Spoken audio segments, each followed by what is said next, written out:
Buen día a todas y a todos. Esta semana nos concentraremos en estudiar dos conceptos: el concepto de concepción del mundo y el concepto de cultura. Y vamos a empezar pues este tema abordando la expresión concepción del mundo, idea del mundo, figura del mundo, Weltanschauung. Nos interesa hoy problematizar algo, enfrentar dos explicaciones de cómo surge una concepción del mundo. Primero, digamos, de manera muy general, ¿qué se puede entender por concepción del mundo? Se trata de un conjunto de ideas, de pensamientos, de creencias, ¿no? Un conjunto, una red que tiene vida, ¿no? No solo en la mente de los individuos, sino en la práctica. O sea, se hace efectiva siempre. Una concepción del mundo no es una simple idea, sino que se verifica en las prácticas, en las costumbres. Una concepción del mundo es una idea global que opera dentro de una comunidad y que sirve para vivir, ¿no? Y que es fundamental para vivir. Hay dos grandes explicaciones del surgimiento de una concepción del mundo. De acuerdo con la postura de Dilthey, de Villoro y de muchos otros, una figura del mundo, una idea del mundo, nace a partir de unos pocos individuos. El origen está en 1, en 10, en pocos. En cambio, la otra postura, que está mucho menos representada a lo largo y ancho de las teorías, es la que nosotros exploraremos a partir de Alfredo López Austin. De acuerdo con esta idea, son las masas de individuos, ¿no? La muchedumbre, el pueblo, quienes son los generadores, los impulsores de estas ideas del mundo. Dentro de la filosofía, pues es muy claro, podríamos recurrir a Heidegger como uno de los grandes defensores de esta postura, de acuerdo con la cual las concepciones del mundo, las verdades sobre el mundo, ¿no? La idea fundamental de cuál es la esencia del mundo, nace en unos cuantos individuos y solo después se va propagando hacia el resto de la comunidad y a lo largo de la historia, hasta que surge otro individuo que cambia esa verdad sobre la esencia, esa comprensión de lo ente en su totalidad, diría Heidegger, y se inaugura una nueva época. Vamos a leer, ¿no?, algunos pasajes que nos hagan muy clara esta idea y vamos primero que nada con Dilthey. Como se sabe, ocupa un lugar muy particular dentro de los estudios de historia, lo que después va a impactar en la antropología, pero también en la filosofía. Vamos a ver lo que dice Dilthey acerca de las concepciones del mundo. De acuerdo con él, ¿no?, la sociedad está estructurada de una manera más o menos rígida, determinada a través de la división del trabajo. A partir de las divisiones del trabajo, las personas ocupan un lugar en el mundo. Cuando tú te sitúas como conductor del metro, como vendedor de lotes, como funcionario público, como profesor, etcétera, dependiendo de la actividad que tú vayas tomando, tienes ya una reglamentación, una normatividad, aunque no esté escrita, y que delimita tu papel, tu función dentro de la sociedad. Pero hay una región del mundo, ¿no?, y del trabajo que es ajena a esta determinación tan fuerte que da la división del trabajo. Y veamos lo que dice Dilthey al respecto. El genio religioso, poético o metafísico, en cambio, vive en una región en la que está exento de la vinculación social, del trabajo en cuestiones restringidas, de la subordinación a lo asequible dentro de los límites de la época y de la situación histórica. Toda consideración de semejantes vínculos falsea su comprensión de la vida, que debe enfrentarse con la realidad dada de un modo absolutamente libre y soberano. Absolutamente libre y soberano. Queda falsificada tan pronto como la mirada quede restringida o se refiera solo a una situación temporal por cualquier tendencia parcial. En esa región de libertad surgen y se desarrollan las visiones del mundo valiosas y potentes. ¿Qué nos está diciendo aquí Dilthey? Sí, que esa parte del mundo que está bastante diferenciada de la otra. Ahí estamos en el reino de la libertad. Y ese reino salta por encima de cualquier clase de determinaciones, restricciones propias de la época y es la que es capaz de crear con su genio lo novedoso.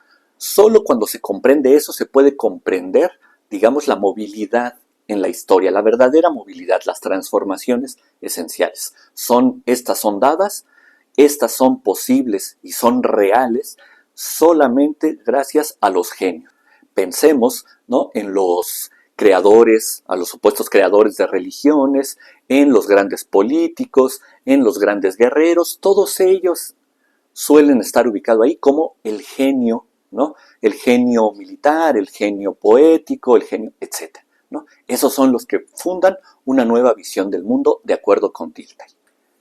Villoro, por su parte, lo dice de otra manera, pero va en la misma dirección. Les leo los pasajes que he escogido de este libro del pensamiento moderno. Dice: las ideas básicas que caracterizan a una época señalan la manera como el mundo entero se configura ante el hombre. Condensan, por lo tanto, lo que podríamos llamar una figura del mundo. Una figura del mundo empieza a brotar lentamente en el seno de la anterior. Primero es patrimonio exclusivo de unos cuantos, luego se va poco a poco generalizando hasta convertirse en el marco incuestionable de la época. Una vez que se ha vuelto predominante, si algunos empiezan a impugnarla, puede tratarse de resistencias del pasado o de fenómenos disruptivos pasajeros, pero puede ser anuncio también del ocaso de la época. Porque una época histórica dura lo que dura la primacía de su figura del mundo. Y más adelante agrega: la imagen moderna del mundo empezó a formarse en el espíritu de unos cuantos hombres de avanzada en su época, pero no podemos marcarle inicios precisos. Podríamos incluso perseguir hacia atrás ideas precursoras, hasta el siglo XIII tal vez, con el desarrollo de los burgos medievales, como no han dejado de hacerlo algunos estudiosos. No encontramos en un San Francisco, en un Dante, un Petrarca o un Giotto vislumbres dentro del espíritu del medievo de lo que habría de ser la imagen renacentista del mundo. Fin de la cita. Entonces, como ustedes pueden ver, ¿qué es lo que menciona? ¿Qué es lo que está mencionando Villoro? Nombres específicos de estos antecedentes: Giotto, Petrarca, Dante, San Francisco de Asís. Es a esos a los que tiene que mencionar, porque de acuerdo con su propia teoría, estas nuevas figuras del mundo, este nacimiento, se da a partir de individuos. Y solo después de haber surgido en los individuos, se empieza a diseminar a través de toda la sociedad. Se trata de una idea bastante comprensible, ¿no? Creo que casi, si nos lo explican así, pues tendríamos que asentir y decir, bueno, pues es claro, ¿no? Los cambios tienen que empezar poco a poco y ya después se van haciendo más amplios. Pero veamos el otro punto de vista. La antropología usa constantemente el término de cosmovisión. En el ámbito de la antropología mesoamericana, ¿sí?, los mesoamericanistas se han dado a la tarea de reflexionar una y otra vez desde diferentes ángulos sobre el concepto de cosmovisión. Uno de los estudiosos donde esta preocupación, donde este análisis se hace muy recurrente es en Alfredo López Austin. Él casi en cada uno de sus grandes textos a partir de la década de los 80 va a plantear varias problemáticas concernientes al concepto de cosmovisión. Entonces digamos que tenemos un trabajo de 35, 40 años de Alfredo López Austin en torno a este tema, pero no solo de él, sino de los mesoamericanistas en general. Entonces voy a leer algunos párrafos de los mitos de Tlacuache y que reflexionan sobre esto de la cosmovisión. Dice Alfredo López Austin: resumamos, estamos frente a dos tipos de invención del mito, uno probado y otro hipotético.